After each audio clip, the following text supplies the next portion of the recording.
Assalamualaikum warahmatullahi wabarakatuh. Innal hamdalillah nahmaduhu ta'ala wa nasta'inuhu wa nastaghfiruh. Wa na'udzu billahi min shururi anfusina wa sayyiati a'malina. Man yahdihillahu fala mudilla lah wa man yudlil fala hadiya lah. Asyhadu an la ilaha illallah wahdahu la syarika lah. Wa asyhadu anna Muhammadan 'abduhu wa rasuluh.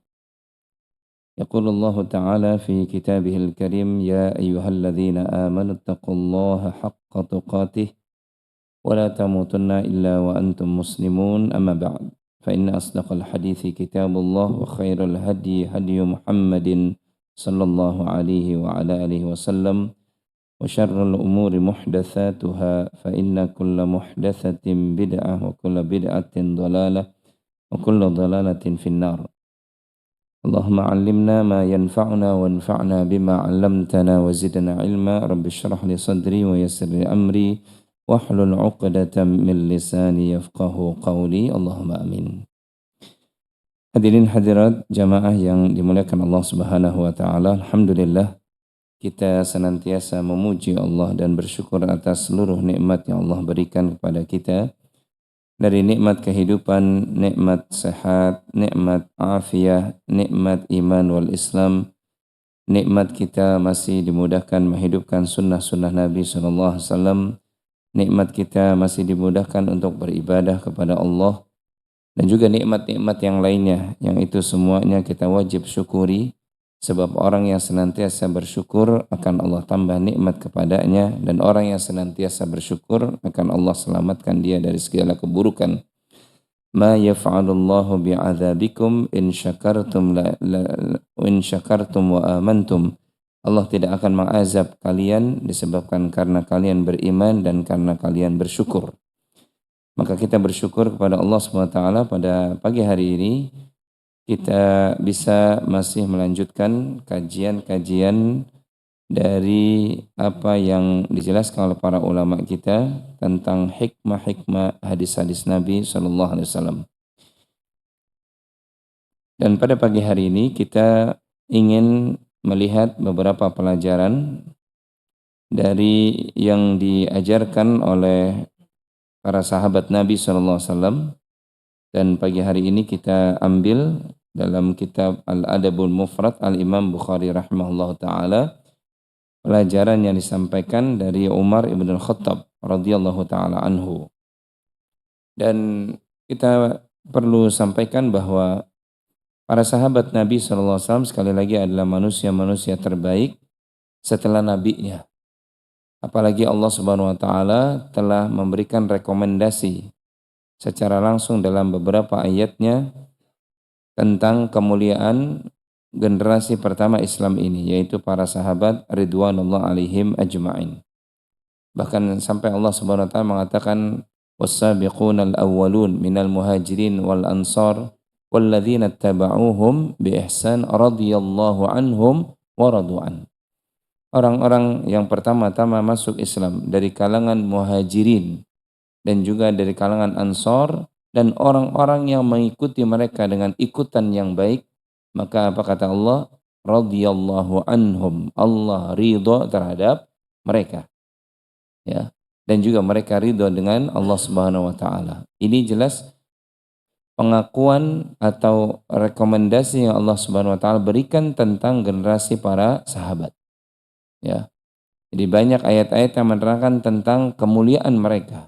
Ayat yang lainnya Allah menyatakan kuntum khaira ummatin ukhrijat linnas ta'muruna bil ma'ruf wa tanhauna 'anil munkar. Kalian adalah sebaik-baik umat. Nah, ayat ini turun pertama kali tentu kepada para sahabat. Yang dimaksudkan oleh kalian adalah para sahabat. Walaupun ayat ini kata para ulama bermakna umum. Maksudnya umat Islam adalah sebaik-baik umat, sebaik-baik generasi. Ya, tetapi secara khusus ayat ini turun kemuliaan yang Allah berikan kepada para sahabat, sebaik-baik umat. Kalian para sahabat adalah sebaik-baik umat. Oleh karena itu, siapapun sahabat itu menjadi dalil. ya. Dan itulah yang diambil madhab oleh Al-Imam Asy-Syafi'i rahimahullahu taala. Ya, kata beliau, siapapun mereka para sahabat itu adalah madhab kami. Ya, karena mereka adalah orang-orang yang telah dimuliakan oleh Allah dan juga telah direkomendasikan oleh Rasulullah Shallallahu Alaihi Wasallam. Nabi dalam hadis yang lainnya mengatakan, khairul quruni qarni, thumma alladhina yalunahum, thumma alladhina yalunahum. Sebaik-baik kurun, sebaik-baik zaman adalah zamanku. Jadi bahkan sampai Nabi mengatakan sebaik-baik zaman adalah zamannya para sahabat. Ya. Jadi jelas bahwasanya mereka juga menjadi dalil bagi ahlus sunnah wal jamaah.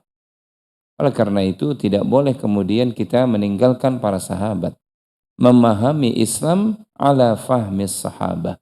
Yaitu di atas pemahaman siapa? Para sahabat. Karena mereka generasi yang tertuntun di atas jalan yang benar. Ya. Akidah mereka lurus. Mereka orang-orang yang telah menemani para nabinya.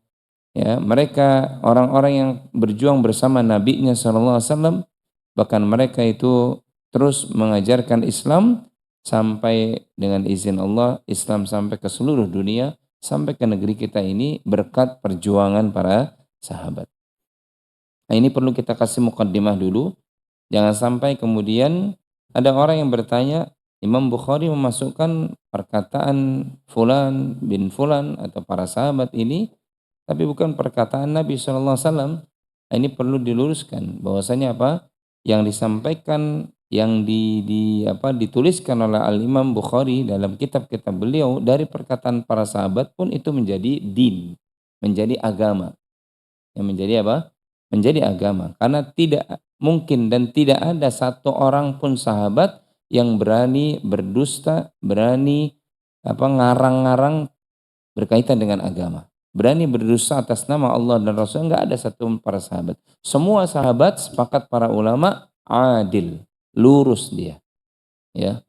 Oleh karena itu sampai Nabi SAW dalam hadis yang lainnya mengatakan la tasubbu ashabi. Jangan kalian celak satu saja salah seorang sahabatku. Enggak boleh kita. Ya, karena mereka adalah jalan yang lurus yang Allah telah meridhoi mereka dan Rasul pun telah memberikan rekomendasi kepada kita. Nah, ini disebutkan oleh beliau dari An Jubair ibn Mut'im, dari Jubair bin Mut'im radhiyallahu taala anhu annahu sami'a Umar ibn Khattab radhiyallahu an yaqul 'alal mimbar. Bahwasanya dia mendengar Umar ibn Khattab berkhutbah di atas mimbarnya. Kata Umar, ta'allamu ansabakum. Pelajarilah oleh kalian nasab-nasab kalian. Thumma silu arhamakum. Yang dengan sebab itu kalian bisa menyambung rahim kalian. Atau menyambung silaturahmi kalian. Wallahi demi Allah, innahu liyakunu bainar rajuli wa baina akhihi asy-syai'. Demi Allah, sesungguhnya salah seorang di antara kalian beserta saudaranya ada sesuatu, ada pertentangan, ya. Walau ya'lamul ladzi bainahu wa bainahu min dakhilatir rahim la auza'ahu dzalika an intihakih. Seandainya yang dua orang tadi ada sesuatu tadi itu mengetahui tentang faedahnya silaturahim, maka mereka pasti la auza'ahu dzalika an intikakihi. Pasti mereka akan mencegah agar silaturahmi itu tidak rusak disebabkan karena pertentangan mereka. Jamaah yang dimuliakan oleh Allah SWT, hadis yang mulia ini memberikan gambaran kepada kita ya tentang beberapa hal, ya. Di antaranya berkaitan dengan fihi daruratu ma'rifatil ansab, pentingnya seseorang itu mengetahui nasab, ya, nasab keturunan, ya. Dan ini kata Umar bin Khattab, ta'allamu, bahkan pelajari oleh kalian nasab-nasab kalian, ya. Ternyata orang-orang Arab dulu, mungkin bahkan sampai sekarang, itu mereka menjaga benar apa tali nasab mereka. Ya. Karena nasab ternyata berpengaruh besar pada beberapa hukum. Ya, itu nasab tuh. Ya, nanti kita akan jelaskan. Ya, apa faedahnya kemudian sampai Umar mengajarkan apa? Ta'allamu, pelajarilah oleh kalian nasab-nasab kalian. Karena ternyata Allah Subhanahu wa taala telah memberikan gambaran kepada kita ya dalam ayatnya yang mulia di surah yang ke-25 ayat yang ke-56 Allah katakan wa huwallazi khalaqa minal ma'i basyaran faja'alnahu nasaban wa sihra. Kata Allah Subhanahu wa taala, dialah Allah yang telah menciptakan kalian dari air, menciptakan manusia dari air. Karena semua kita berasal dari apa? Dari air. Bahkan maaf, air yang hina. Kemudian berbentuk makhluk yang mulia. Dari pancaran air mani kemudian Allah bentuk menjadi apa? Makhluk yang mulia. Laqad khalaqnal insana fi ahsani taqwim. Sungguh telah kami ciptakan kalian dengan sebaik-baik bentuk, sebaik-baik makhluk. Padahal kita semua berasal dari air yang apa? Yang hina. Ya. Dan pada hakikatnya kita berasal dari air. Seluruh anggota tubuh kita ini, di dalam diri kita ini, itu lebih banyak unsur apanya? Unsur airnya. Begitu Allah katakan, wa huwallazi khalaqa minal ma'i basyaran. Dialah Allah yang telah menciptakan manusia itu dari apa? Unsur air. Faja'alnahu nasaban wa sihra. Dan kami jadikan dia bernasab-nasab dan memiliki apa? Perbesanan. Sihra itu apa? Perbesanan. Jadi kita di antara kita pasti punya apa? Punya nasab dan punya apa? Punya besan. Nah, ini telah dinyatakan oleh Allah Subhanahu wa taala bahwasanya apa? Kami jadikan kalian apa? Memiliki nasaban. Memiliki apa? Nasab, keturunan, garis apa? Garis keturunan. Dari sini jelas bahwasanya apa? Nasab itu penting bagi seseorang. Ya. Sampai kalau kita mau runut, misalkan kalaupun kita mampu, nasab kita sampai kepada siapa? Adam alaihi salatu wassalam. Ya.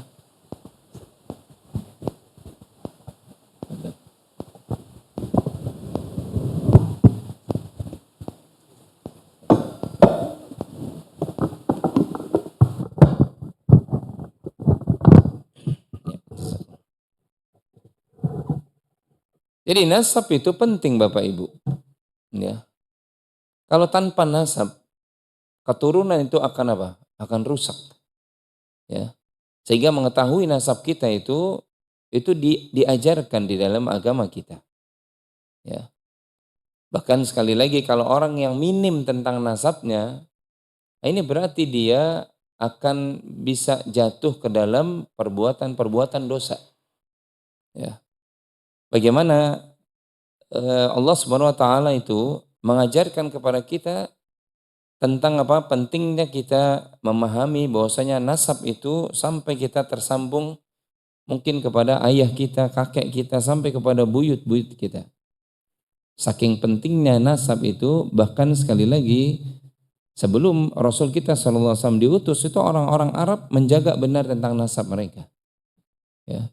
Maka walhamdulillah Nabi kita sallallahu alaihi wasallam itu lengkap sekali nasabnya. Betul atau tidak? Nasab Nabi kita itu enggak ada satupun orang yang tidak mengetahuinya. Sejelas matahari di siang hari itu. Ya, nasab Nabi kita sallallahu alaihi wasallam itu bahkan sampai tersambung kepada Adnan. Dan Adnan itu keturunannya siapa? Ismail, dan Ismail itu keturunan siapa? Ibrahim. Ya. Oleh karena itu sampai pentingnya mengetahui nasab, ya. Seseorang itu bisa melihat dari keturunan siapa dia itu. Ya. Dari keturunan yang keberapa dia itu dari orang-orang yang baik. Dan Nabi kita sallallahu alaihi wasallam itu semua para ulama telah menjelaskan siapa beliau. Muhammad bin Abdullah bin Abdul Muttalib bin Hashim bin Abdi Manaf bin Qusay sampai nyambung kepada Adnan. Dan sepakat para ulama Adnan itu salah satu keturunan Ibrahim alaihi salatu wassalam. Padahal jarak dari Nabi Ibrahim kepada Nabi kita sallallahu alaihi wasallam itu sampai apa? 40 kakek buyut. Ya. Tapi dijaga nasabnya. Ya, sehingga nggak ada satupun orang yang berani mengutak-utik ketidakjelasan dari nasab Nabi kita SAW. Jelas nasab Nabi kita. Ya. Sampai perhatian orang-orang Arab tuh luar biasa berkaitan dengan apa? Nasabnya. Bahkan Abu Bakar, Umar, Uthman, semuanya itu jelas nasabnya. Nyambung kepada nasab Nabi SAW pada beberapa kakeknya. Jelas, semuanya itu jelas. Ya, kepada siapa dia nyambung itu? Ya. Bahaya kalau orang kemudian tidak mengetahui apa? Nasabnya. Bahaya. Oleh karena itu salah satu faedah dari mengetahui nasab, dia hifdzun nasl. Dia menjaga keturunan. Ya, menjaga apa? Keturunan. Jelas itu keturunannya siapa? Karena dia mengetahui nasabnya. Coba orang yang kemudian tidak mengetahui nasabnya, ini bisa jadi apa? Dia merusak keturunannya. Oleh karena itu dalam agama kita Bapak Ibu sekalian, itu bahaya dosa yang satu ini. Bahkan ini jelas dosa besar. Ya, merusak nasab, yaitu dosa zina. Dosa zina itu kenapa disukai oleh iblis? Karena dia merusak apa? Merusak nasab, merusak keturunan. Siapa ini orang keturunannya? Ya, orang yang naudzubillahi min dzalik lahir dari akibat perzinahan, ini orangnya, anaknya itu tidak bisa dinasabkan kepada bapaknya. Bapaknya siapa coba? Ya, nggak jelas. Nah, kalau banyak anak-anak lahir, naudzubillahi min dzalik dari hasil perzinahan, ini yang disukai oleh iblis, merusak apa? Merusak nasab. Ya. Makanya orang yang hasil perzinahan itu, Nabi SAW dalam hadis yang lain yang diriwayatkan oleh Imam Abu Daud, ya, Nabi pernah ditanya tentang apa? Fi waladi az-zina, tentang status dari anak zina itu. Maka Nabi SAW mengatakan li ahli ummihi man kanu. Dia dinasabkan kepada siapa? Ibunya. Padahal nasab itu harusnya kepada siapa? Kepada bapak. Ya, bukan kepada ibu. Tapi anak zina itu bintinya kepada ibu. Ya. Kalau dia binnya kepada bapak yang walaupun bapaknya ini memang yang pernah mensetubuhi ibunya, maka tidak sah. Ya, tidak apa? Tidak sah. Ya. Kira-kira ada nggak akta-akta kelahiran itu? Anak-anak yang zina itu kemudian disebutkan nama bapaknya. Kalaupun nama bapaknya disebutkan, maka ini keliru dalam agama. Walaupun mungkin dibenarkan di dalam status negara. Walaupun mungkin ya. Tapi tetap dia yang disebutkan nama ayahnya itu bukan ayahnya. Bukan apa? Bukan ayahnya.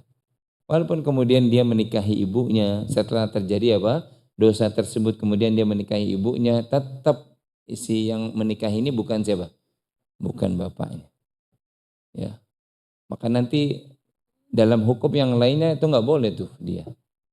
Kemudian perkara-perkara yang lainnya. Oleh karena itu sekali lagi menjaga nasab itu berarti hifdzun nasl, menjaga keturunan, dan ini penting. Menjaga keturunan itu apa? Penting. Coba kalau kita tanya, ya kan, seseorang yang jelas nasabnya, engkau bapaknya siapa, ibunya siapa, dia sebutkan. Maka dia punya kebanggaan terhadap ayahnya, punya kebanggaan terhadap ibunya. Ya. Begitu pula ibunya dia punya kebanggaan terhadap anak keturunannya. Nah, orang kemudian kalau dia menjaga nasabnya, maka dia pasti akan memenuhi hak dan kewajibannya. Ya, siapa ayahnya, maka dia bertingkah laku yang benar terhadap ayahnya, terhadap ibunya, karena nasabnya jelas. Begitu pula ayahnya, kalau dia tahu itu anaknya, maksudnya hasil dari pernikahannya yang sah, maka si ayah punya hak dan kewajiban memenuhi kebutuhannya, ya, memenuhi pendidikannya. Jadi penting mengetahui nasab itu karena dia menjaga menjaga keturunan. Ya. Sekali lagi kalau kemudian orang kemudian nasabnya itu enggak jelas, maka pernikahannya pun ya itu juga enggak jelas. Nah, disinilah sekali lagi Bapak Ibu sekalian penting kemudian apa? Kita merenungkan pelajaran dari Umar Ibn Khattab, kata beliau, ta'allamu ansabakum, pelajari oleh kalian nasab-nasab kalian. Ya, jangan sembarangan terhadap nasab itu. Sekali lagi, Nabi SAW disebutkan dalam sejarah itu kenapa hikmahnya Nabi ketika beliau berdakwah selalu bersama dengan sahabat Abu Bakar.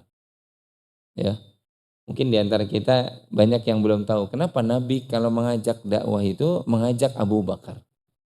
Karena ternyata disebutkan oleh para ulama, di antara para sahabat yang paling tahu tentang nasabnya orang-orang Arab itu adalah siapa? Abu Bakar.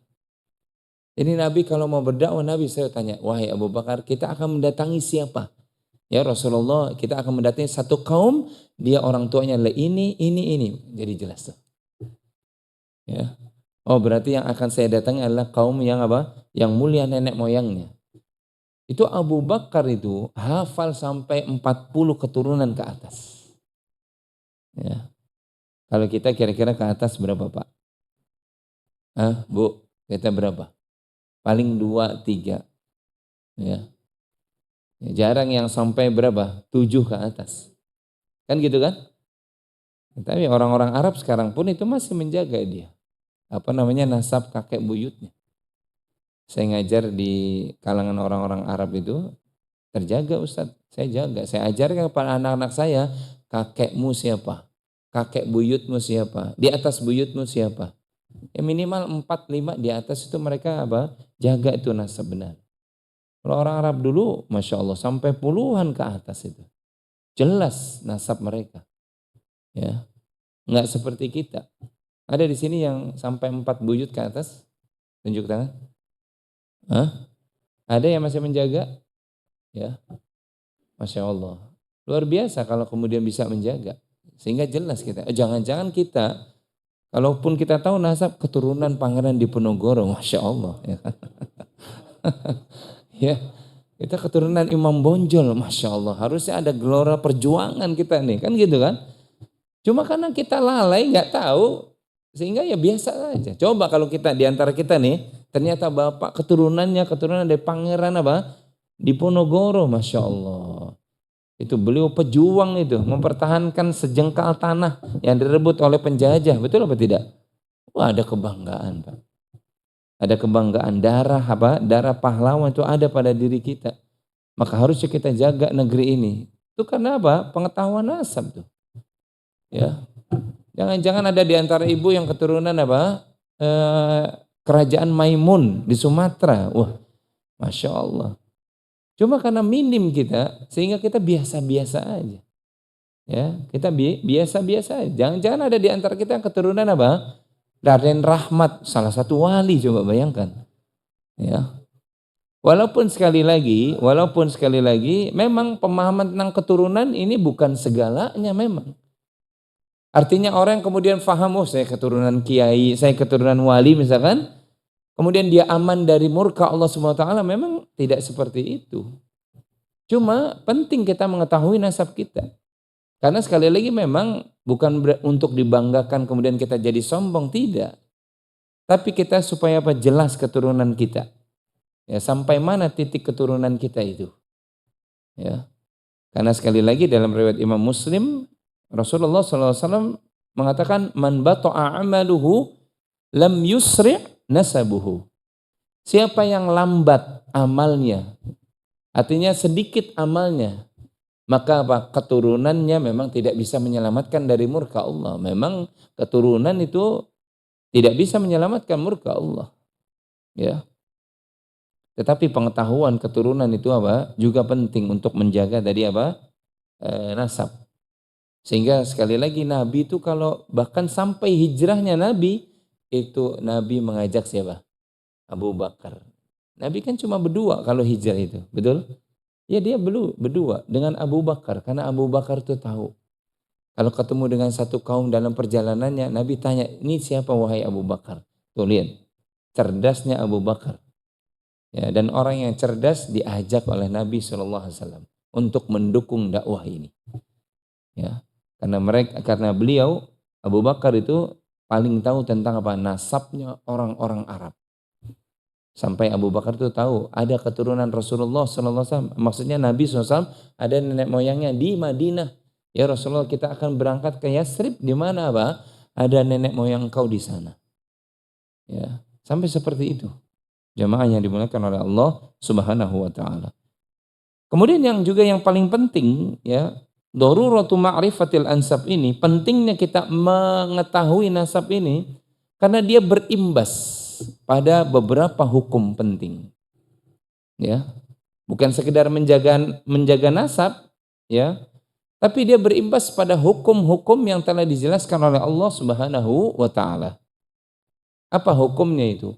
Orang yang mengetahui nasab, dia tahu akan bersikap mana yang halal dan mana yang haram. Mana yang boleh dinikahi, mana yang tidak boleh dinikahi. Itu dari pengetahuan apa? Pengetahuan nasab. Ya. Orang kalau minim tentang pengetahuan nasab, maka boleh jadi dia akan terjerumus kepada dosa-dosa yang dia tidak sadari. Ya. Dia tahu tuh kalau nasabnya, siapa yang boleh dan siapa yang tidak boleh. Yang boleh dinikahi, siapa yang tidak boleh dinikahi. Siapa yang boleh dia auratnya terbuka, siapa yang harus dia tutup itu. Karena apa? Karena pengetahuan nasab. Ya. Tahu dia siapa bibinya, siapa pamannya. Tahu dia siapa keponakannya, siapa yang bukan keponakannya. Ya. Kalau kita sama bibi, ya, itu ya boleh kita terbuka aurat. Karena bibi itu satu darah dengan apa? Dengan ayah atau ibu kita. Kan gitu kan? Ya, kita tahu itu. Oh, dia adalah siapanya? Adiknya bapak. Oh, adiknya apa? Ibu. Itu dari pengetahuan nasab itu.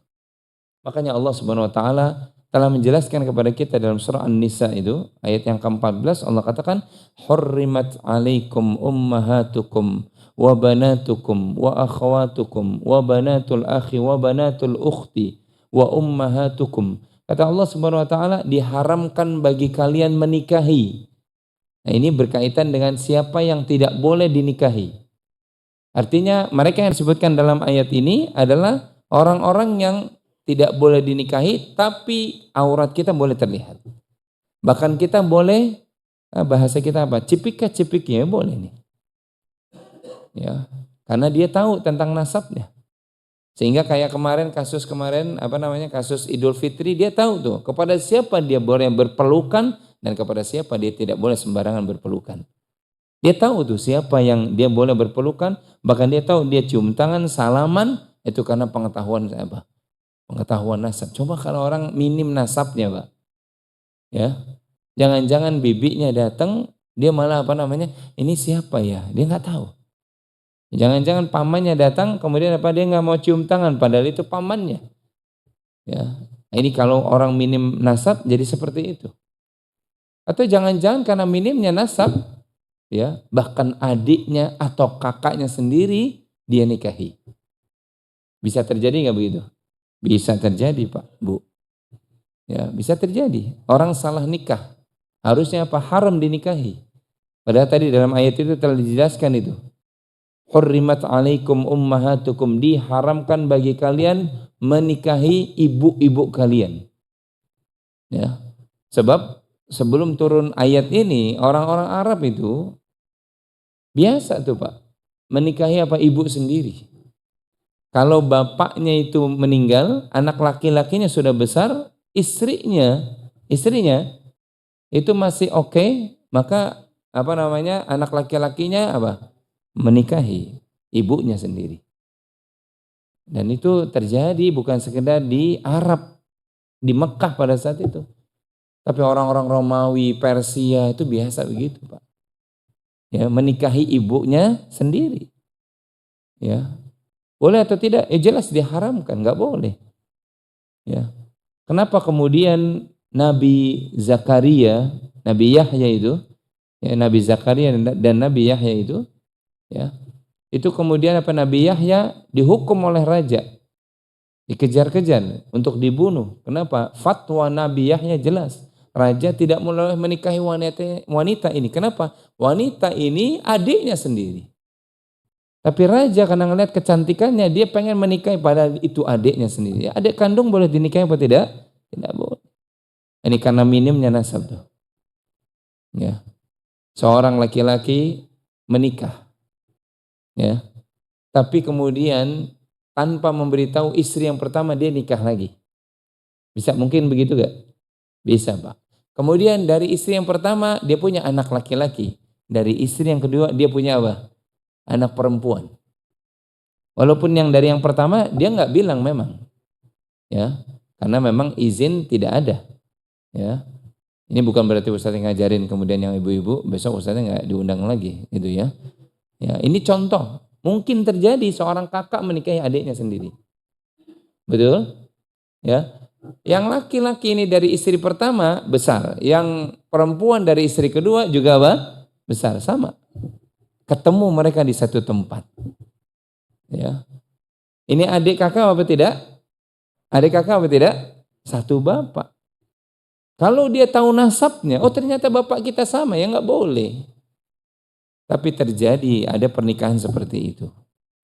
Nah ini makanya pengetahuan nasab itu penting, Pak.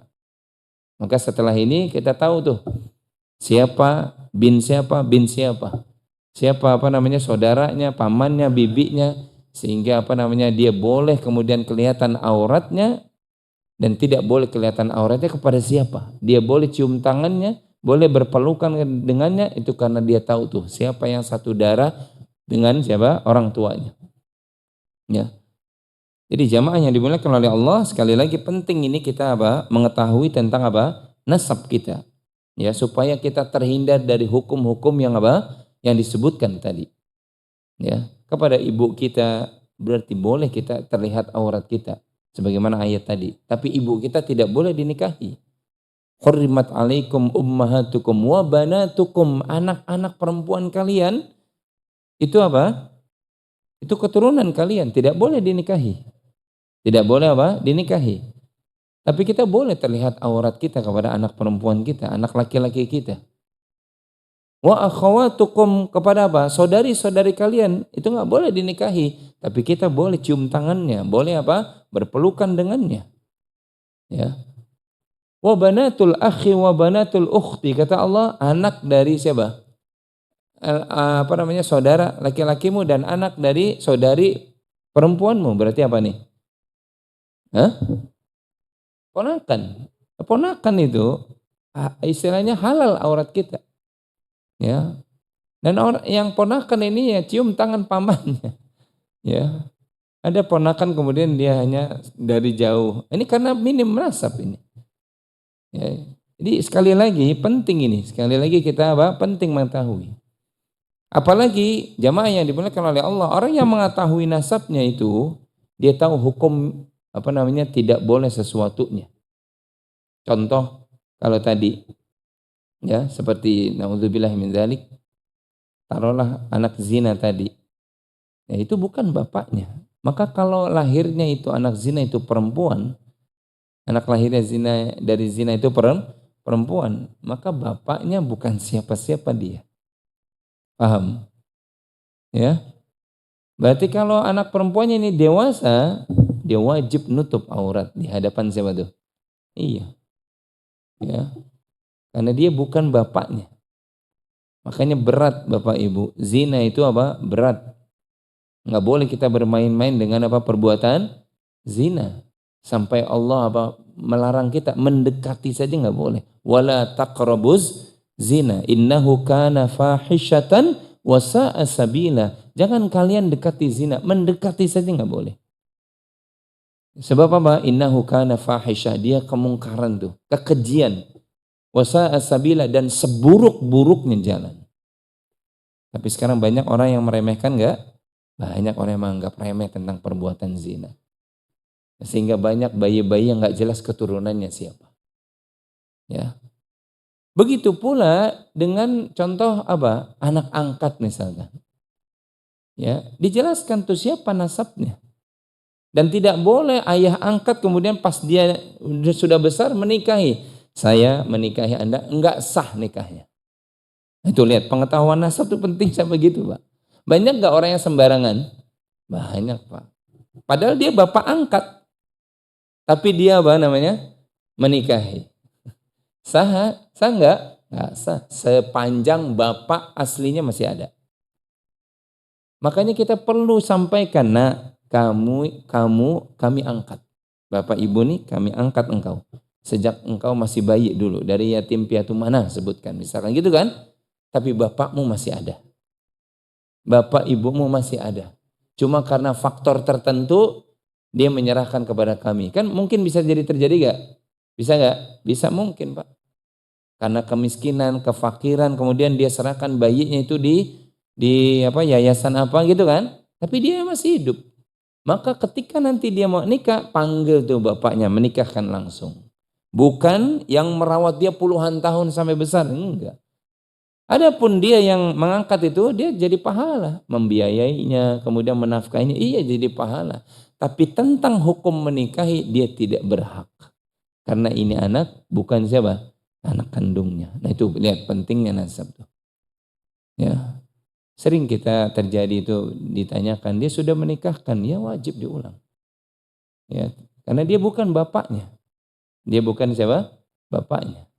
Dan Rasul kita SAW itu pernah terjadi kasus, ya, Zaid bin Harithah. Zaid bin Harithah itu dititipi oleh orang tuanya kepada Muhammad SAW. Sejak kecil Bapak Ibu. Dirawat oleh Nabi SAW, terus dirawat ya, oleh Nabi dan Khadijah. Sampai orang-orang Arab pada saat itu memanggilnya Zaid bin Muhammad. Zaid bin Muhammad, kan gitu kan? Orang-orang Arab tuh tahu dipanggilnya Zaid bin Muhammad. Zaid berarti bapaknya siapa? Muhammad. Kemudian dijelaskan oleh Allah. Turun ayat dalam surah Al-Ahzab tuh tentang apa? Tentang kasus itu. Dijelaskan oleh Allah Subhanahu wa taala. Bukan Zaid bin Muhammad, tapi ayahnya bernama siapa? Harithah. Maka dipanggillah Zaid bin Harithah. Padahal beliau anak angkatnya Rasul sallallahu alaihi wasallam. Ya. Jadi tidak boleh kemudian kita menyandarkan nasab kita kepada orang yang bukan darah kita, nggak boleh. Ya tetap ya harus dijelaskan tuh Pak, Bu. Harus dijelaskan anak-anak angkat itu. Mudah-mudahan insya Allah dia faham. Ya, dia faham bahwasanya ayahnya masih hidup, maka temui dia. Ya. Kalaupun kemudian ayah angkatnya itu memang dianggap sebagai ayah, ya silakan saja. Tapi ingat konsekuensi hukum pernikahan, kemudian konsekuensi hukum waris, maka dia bukan siapa-siapa. Ya, dia bukan siapa-siapa. Apakah kalau kemudian ayah angkatnya meninggal, kemudian dia itu mewarisi? Enggak. Kecuali kalau kemudian dia dapat yang bukan waris. Ya. Misalkan ayahnya menyebutkan sebagai hibah, pemberian, silahkan. Tapi kalau ada pun waris, misalkan kalau anak angkatnya laki-laki, oh dia dapat setengahnya misalkan, tidak. Dia bukan siapa-siapa. Nah inilah kita jadi ngerti kenapa Umar mengatakan ta'allamu ansabakun, pelajari ilmui nasab-nasab kalian. Karena ini berkaitan dengan masalah-masalah hukum, masalah-masalah aurat kita, masalah pernikahan kita yang kemudian dari pengetahuan nasab kita bisa melalui jalan yang halal dan menghindari jalan-jalan yang haram. Ya. Kemudian faedah yang berikutnya dari nasab itu tsumma silu arhamakum. Dengan sebab nasab kita bisa menjalin silah. Menjalin silaturahmi. Banyak orang yang kadang minim nasab, kemudian silaturahminya juga nggak dia lakukan itu. Ya. Ada kasus bahkan cuma 200 meter itu bibinya, dia nggak tahu itu bibinya, coba bayangkan. Nggak pernah dia kunjungi, nggak pernah dia kasih hadiah. Padahal itu bibinya. Dan orang tuanya memang sudah meninggal. Padahal itu bibinya, amannya, tapi dia tidak melakukan ibadah yang besar. Padahal silaturahmi itu memperpanjang umur, menjadikan rezeki kita jadi berkah, murah. Ya, kata Nabi SAW dalam riwayat Imam Bukhari, siapa yang ingin dipanjangkan umurnya, dimurahkan rezekinya, falyasil rahimah, maka hendaklah dia sambung silaturahmi. Bagaimana mungkin seseorang bisa menyambung kalau dia minim tentang siapa darahnya itu, ya, kepada adiknya, kepada kakaknya, karena dia tahu kakak saya masih ada di Kalimantan satu, ya, dikunjungi ke sana. Adik saya masih ada bahkan di wilayah negara lain, maka dia sambung gitu. Itu pengetahuan nasab begitu. Makanya Umar mengatakan apa? Tsumma silu arhamakum. Dari pengetahuan nasab kemudian sambunglah silaturahmi kalian. Lau ya'lamu alladhi bainahu wa bainahu min dakhilatir rahim la auza'ahu dzalik. Seandainya orang yang punya masalah di antara dua orang, dia mengetahui tentang pentingnya silaturahmi itu, pasti dia akan apa? Dia akan mencegah itu permusuhannya. Banyak di antara adik kakak bermusuhan, ya, hanya gara-gara persoalan-persoalan tertentu. Padahal harusnya dia mengangkat tinggi-tinggi yang namanya silah. Harusnya dia sambung silaturahim. Dalam hadis yang lain dari Ibnu Abbas, ya, bahwasanya Rasulullah SAW mengatakan ihfadhu ansabakum tasilu arhamakum. Kata Nabi, hafalkan nasab-nasab kalian, maka kalian bisa menyambung silaturahmi di antara kalian. Ya. Kata Nabi, ada orang yang fa innahu la bu'da birrahim idza qarubat. Ya, ada orang yang kemudian tadinya jauh, kemudian gara-gara silaturahmi menjadi menjadi dekat. Bahkan sebaliknya, ada orang yang sebenarnya dia dekat, tapi gara-gara minim nasab menjadi menjadi jauh. Ya. Dan sekali lagi Nabi SAW telah mengajarkan kita untuk untuk menghafal nasab-nasab kita supaya kita bisa menyambung tali silaturahmi kita. Ya, sekali lagi ke atas maupun ke bawah, ke samping itu kita bisa kita bisa sambung. Siapa kakek kita? Berarti siapa buyut kita kalaupun masih ada. Kemudian siapa paman kita ke melebar ke kanan dan ke kiri, ke bawahnya. Ya, siapa ponakan-ponakan kita dan seterusnya, maka ini sekali lagi berkaitan dengan berkaitan dengan nasab. Ya, berkaitan dengan nasab. Begitu pula secara tidak langsung hadis ini mengajarkan kepada kita peringatan dari qati'ur rahim. Bahayanya memutus silaturahmi. Sebab yang disuruh oleh Allah Subhanahu wa taala adalah menyambung silaturahmi, bukan memutus silaturahmi. Silaturahim itu wajib disambung. Lihat ayat yang sering ini dibacakan, wattaqullahalladzi tasaaluna bihi wal arham. Dan bertakwalah kalian kepada Allah yang dengan sebab menyebutkan nama-namanya dan sambunglah silaturahmi. Allah menyuruh kita menyambung silaturahmi, bukan memutus. Ya. Sebab dalam hadis yang lainnya Nabi katakan Man la yadkhulul jannah, tidak akan masuk surga qati'ur rahim. Orang yang suka memutus silaturahmi. Itu enggak boleh. Ya, yang ada justru disambung. Dan kalau ada orang yang memutus silaturahmi kita, maka tugas kita menyambungnya walaupun dia enggak suka. Ya. Walaupun dia enggak suka, ya kita tetap sambung. Dia marah sama kita, tetap kita berikan hadiah, tetap kita kunjungi. Dia enggak menyambut kita, kita dapat kebaikan, dia justru yang mendapatkan ancaman dari Allah Subhanahu wa taala. Nah, inilah jemaah yang dimuliakan oleh Allah, beberapa pelajaran penting dari apa yang disebutkan oleh Rasulullah SAW dan juga diajarkan oleh Umar ibn Khattab. Sekali lagi bagi kita penting untuk kemudian kita tanya nasab-nasab kita, dan kita ajarkan kepada anak keturunan kita. Ya, jangan sampai dia lupa terhadap ayahnya, kakeknya, kakek buyutnya. Minimal 3 lah ke atas. Minimal 3 ke atas. Syukur-syukur kita punya tuh buku buku nasab kita. Ya, buku nasab kita. Sehingga ada saudara muna yang di sini, ada kakek buyutmu ya, yang di sana dan seterusnya. Karena kita jaga tuh nasab tuh. Ya. Jadi harusnya ada buku buku khusus tuh. Ya, buku khusus. Nanti kita wanti-wanti juga keturunan kita, jangan lupa buku ini diteruskan. Nanti keturunan terus begitu kan. Ya, supaya saling mendoakan. Ya, supaya saling mendoakan sebagaimana Ibrahim itu. Ya, mendoakan anak keturunannya sampai sampai terus sampai kepada Muhammad sallallahu alaihi wasallam. Ya.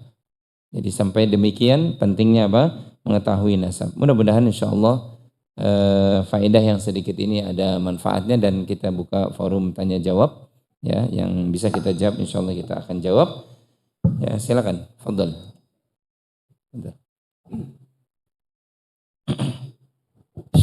Assalamualaikum warahmatullahi wabarakatuh. Assalamualaikum warahmatullahi wabarakatuh. Ustaz, saya ingin tanya mengenai tadi kata-kata bahwa zina itu merusak nasab, Ustaz ya. Ya. Nah, salah satu yang ingin saya tanyakan hasil keturunannya, Ustaz. Ada orang-orang yang saya kenal di lingkungan saya dan saya ingin tahu soal itu jadinya. Pertama tadi bahwa merusak nasab itu ya, apakah dalam pandangan Islam itu bagaimana pandangannya terhadap anak yang tersebut? Kan orang kan banyak umum bilang, oh dia anaknya kan suci, anaknya masih suci, dia nggak tahu apa-apa, yang salah tuh orang tuanya gitu. Merusak nasab ini berarti apakah menyebabkan kemungkinan kemuliaan seseorang itu kalau sudah tercap bahwa dia sebagai anak di luar nikah? Apakah sepanjang seperti itu? Apakah seperti itu dalam pandangan Islam? Dan bisa saja orang jadi oh ini anak nggak jelas turunannya karena dia hasil zina, oh jangan dinikahkan. Apa seperti itu nasibnya anak-anak seperti itu? Padahal kan orang tuanya bisa saja kemudian bertaubat. Nah, itu bagaimana pandangan Islam terhadap itu, Ustaz? Sebenarnya saya ada satu lagi yang saya tanyakan keterkaitan dengan penyampaian awal Ustaz tadi terkait dengan apa yang diriwayatkan oleh hadis oleh sahabat-sahabat Nabi itu sebagai umat yang terbaik pada waktu itu. Perlakuan kita terhadap orang-orang karena menganggap dari sekian panjang usia itu sehingga dia mengingkari sunnah-sunnah Rasulullah, atau kita sekarang kenal ingkar sunnah itu. Bagaimana pandangan Ustaz terhadap orang-orang lingkungan, bagaimana sikap kita terhadap orang-orang ingkar sunnah ini? Karena itu ada di lingkungan saya. Terima kasih Ustaz. Assalamualaikum. Assalamualaikum. Baik, barakallahu fiik. Ya, penting bagi kita menjelaskan ya bahwasanya perkara zina itu perkara yang tadi kata Allah Subhanahu wa taala seburuk-buruk jalan. Ya. Dia adalah kemungkaran yang amat mungkar. Ya, yang wajib dijauhi. Ya, perzinahan ini sekali lagi disukai oleh iblis. Sebab tadi merusak keturunan, Pak. Kalaupun misalkan anak zina ini misal ya itu punya keturunan, ya di atasnya dia tidak tahu siapa. Ya, minimal dirusak beberapa keturunan. Ya, karena dia dinasabkan kepada siapa? Ibunya. Dinasabkan kepada ibunya. Kalaupun misalkan disebutkan binnya, berarti dia binti. Ya, dia binti. Nah, adapun anak yang berzina, ya jelas dia tidak berdosa memang. Dalam Islam itu yang berdosa siapanya? Yang melakukannya. Ya. Perempuan sama lakinya. Karena kita tidak sebutkan bapaknya gitu ya. Ibunya sama siapa? Ya, sama lakinya. Allah Subhanahu wa taala telah menyediakan sarana pernikahan yang sah, yang bersih. Tapi kemudian syaitan menyesatkan dia melakukan jalan yang lain daripada itu. Bahkan jalan itu kotor. Jalan itu kotor. Allah telah menyediakan supaya dia keturunannya itu terjaga. Tapi kemudian dia telah memutus sebagian keturunannya. Sebagian keturunannya. Ya. Putus tuh. Ya, putus gara-gara perzinahan. Tapi dosa si anak ini tetap. Maksudnya si anak ini tidak berdosa. Ibu bapaknya saja yang berdosa. Karena Nabi SAW telah memberikan gambaran kepada kita tadi dalam riwayat Imam Abu Daud, li ahli ummihi man kanu. Dia dinasabkan kepada ibunya. Ya, dinasabkan kepada ibunya. Ya. Kalaupun kemudian bayinya ini datang kepada kita hadis yang lainnya, kata Nabi, ma min mauludin yuladu alal fitrah. Ya, bayi yang dilahirkan itu dalam keadaan apa? Fitrah. Nah, jadi bayinya maksudnya hasil perzinahan, dia nggak berdosa. Ya, dia tidak ditanya tentang perzinahan itu. Tapi yang ditanya adalah yang apa? Ibunya atau laki-lakinya itu yang mendatangi ibunya. Adapun kemudian kita memandang bayinya, ya dia bersih. Kemudian dia tumbuh dewasa dengan pengajaran-pengajaran yang baik, gitu ya. Maka kita tempatkan dia di tempat yang baik. Kemudian dia apa? Kenal lawan jenisnya, dia menikah, sah dengan cara pernikahan, gitu loh. Nggak boleh kemudian kita menghukumi, oh ini anak perzinahan. Nggak boleh kita kemudian kecuali kita menghinakannya, itu nggak boleh. Yang sudah terjadi pada masa di atas dia, sudah harusnya dia tutup. Gitu. Harusnya apa? Dia tutup, Pak. Adapun dia kehidupan berikutnya, dia harus apa? Dengan cara-cara yang apa? Yang baik. Kemudian nanti dia menikah lagi dan seterusnya, dia jaga tuh. Jangan sampai apa? Kemudian apa? Dia melakukan hal yang sama seperti apa? Ibunya, bapaknya, itu nggak boleh. Ya. Jadi sekali lagi, terputusnya keturunan tadi, ya sebagian terputus, Pak. Ya sebagian terputus. Seandainya nanti si anak kalau dewasa kemudian dia punya keturunan, kalau dia bertanya siapa kakek buyutnya, ya udah putus tuh sampai situ, Pak. Putus, nggak bisa. Ya, kecuali dimulai dari dirinya sendiri. Dimulai dari apa? Dirinya sendiri. Nah, inilah yang disukai oleh iblis. Ya. Sekali lagi, anak hasil zina tidak hina memang. Ya. Yang hina itu perbuatan apa? Zinanya. Ya. Perbuatan apa? Zinanya. Ya. Coba di bangsa Arab pada saat sebelum Nabi SAW lahir atau sebelum Nabi SAW diutus, ya, itu orang-orang para wanita itu biasa, Pak, didatangi oleh apa? Semua laki-laki, beberapa laki-laki. Nanti kalau hamil nggak jelas tuh siapa tuh. Ini kira-kira spermanya siapa? Cuma cara mereka apa? Cara yang hina itu mereka si wanita ini kalau bayinya itu lahir hasil dari apa tadi? Hubungan intim dengan beberapa laki, dipanggil tuh laki-laki yang pernah apa? Datang ke rumahnya. Kalau bayinya ini mirip si fulan, maka langsung dikatakan engkau menikahi saya. Itu begitu orang dulu tuh, Pak. Masa jahiliyah. Ya. Sebagaimana dalam hadis Bukhari disebutkan oleh Aisyah, pernikahannya itu ada yang caranya seperti itu, coba.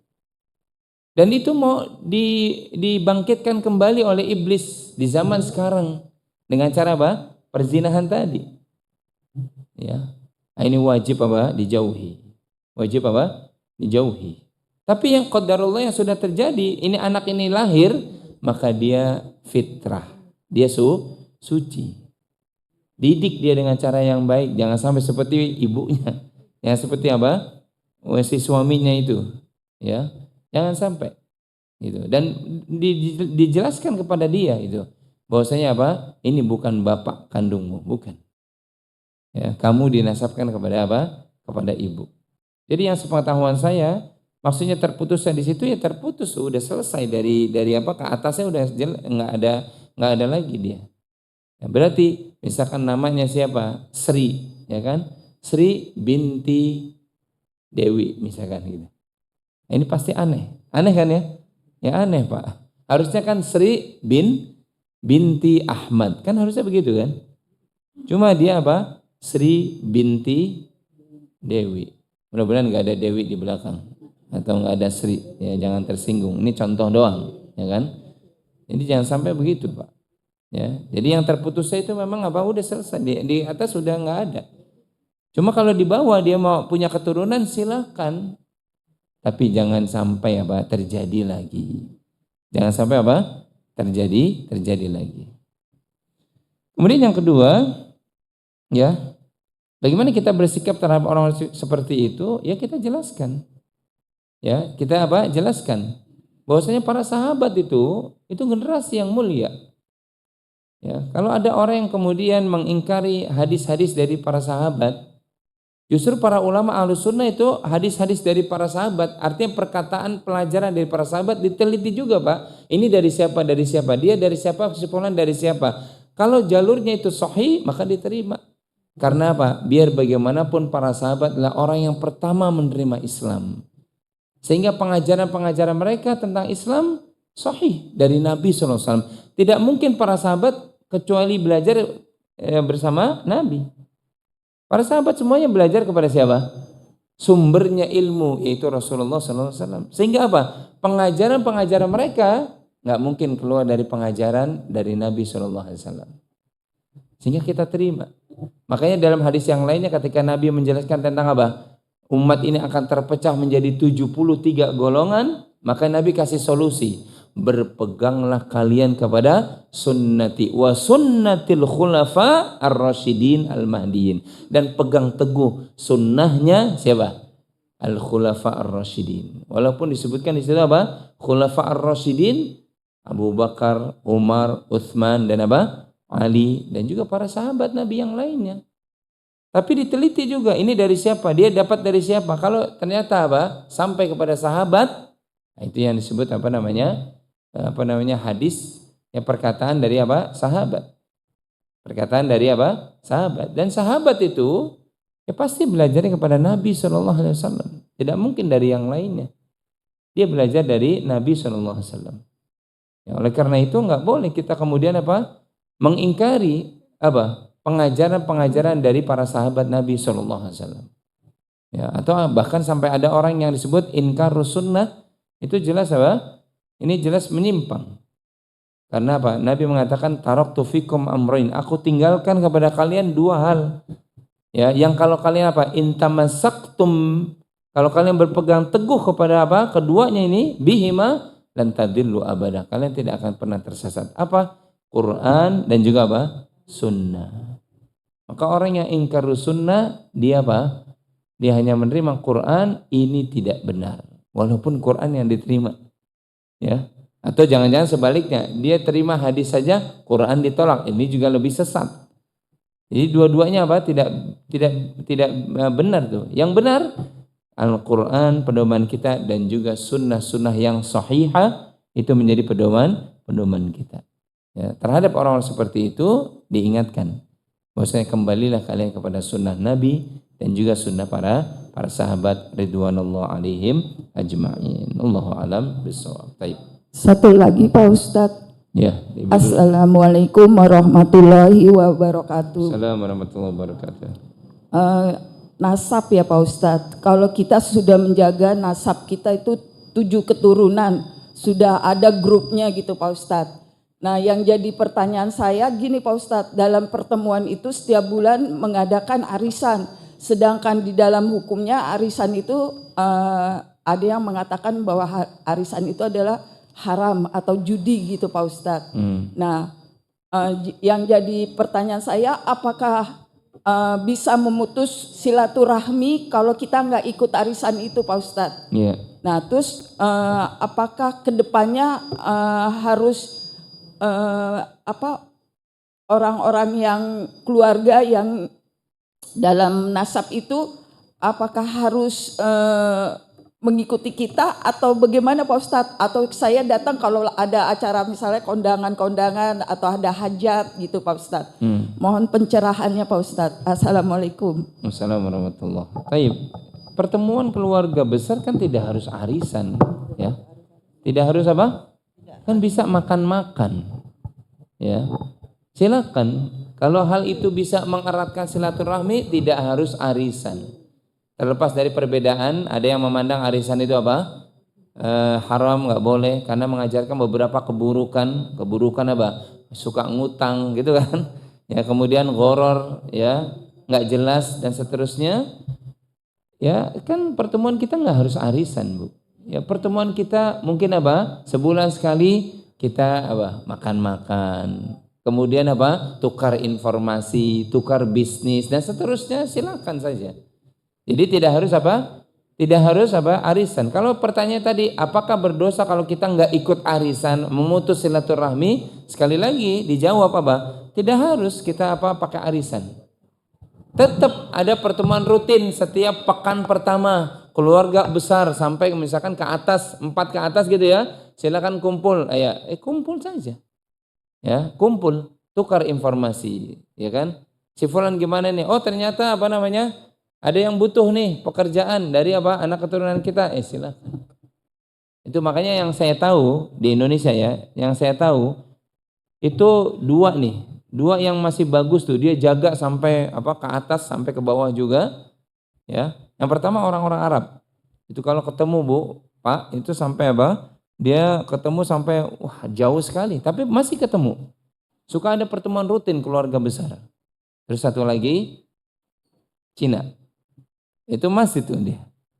Sehingga apa namanya orang-orang Cina itu, masya Allah, yang saya dapat ya informasi, dia langsung ngomong itu kumpul semua sampai apa ratusan orang dalam apa namanya balai pertemuan itu mereka walaupun apa namanya cuma makan-makan tapi saling tukar informasi.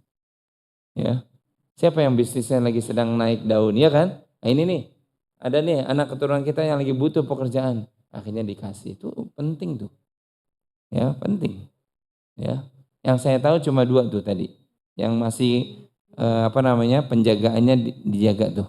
Ya, saya nggak tahu kalau istilahnya suku-suku yang lainnya. Kalau memang ada bagus malah. Tapi sekali lagi tidak harus lewat apa arisan. Nggak ada arisan nggak kumpul dia kan nggak juga.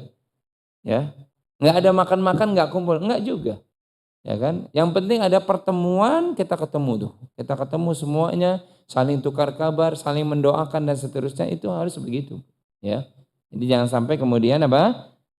Arisan hanya menjadi salah satu apa? Sebab saja. Ya, tidak arisan pun apa? Tidak mengapa. Baik, ya. Ya, ini karena waktu nih kebetulan karena ada panitia apa? Kurban, jadi Ustadznya memang dibatasi ya nanti aja di luar dari ini ya. Jadi cukup insya Allah karena sudah jam apa sudah lewat sedikit. Insya Allah kita ketemu lagi nanti pada pertemuan yang akan datang. Ya mudah-mudahan insya Allah ada manfaatnya.